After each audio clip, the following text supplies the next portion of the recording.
کون تھے شہید کرنے والے؟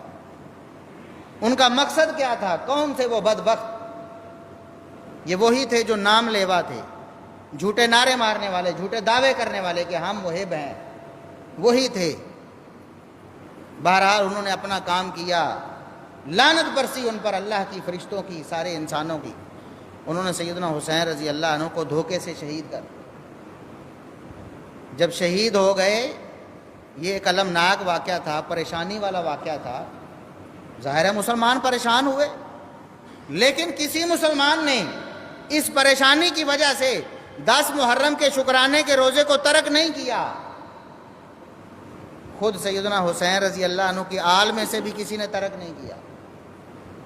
ان سے بڑھ کر کس کو پریشانی ہو سکتی ہے؟ کیا آج کے دعوے داروں کو سیدنا حسین رضی اللہ عنہ کے جو رشتہ دار وہاں موجود تھے، ان کی شہادت کے وقت اور بعد میں، کہ ان سے زیادہ ان کو غم اور پریشانی؟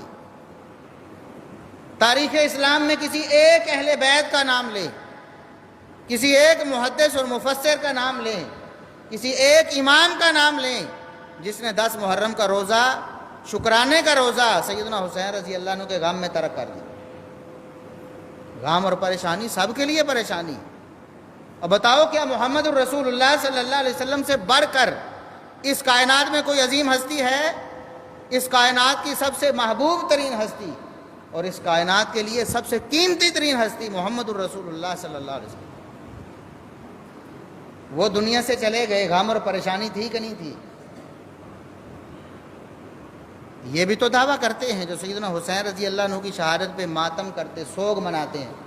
پورا مہینہ سوگ کا مہینہ ہے جی، کیوں؟ نواسہ رسول شہید ہو گئے ہیں۔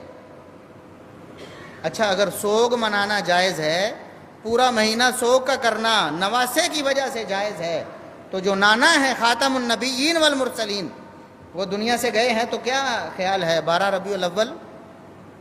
اتفاقی ہے، سب مانتے ہیں کہ 12 ربیع الاول آپ صلی اللہ علیہ وسلم کی وفات کا دن، تو کیا خیال ہے ربیع الاول کو پھر سوگ کا مہینہ ہونا چاہیے کہ نہیں؟ اگر سیدنا حسین رضی اللہ عنہ کی شہادت پہ ایک مہینہ سوگ پہ ہے، تو رسول اللہ صلی اللہ علیہ وسلم کی وفات پہ تو 3 مہینے سوگ بنتا ہے کم از کم۔ مناؤ نا سوگ۔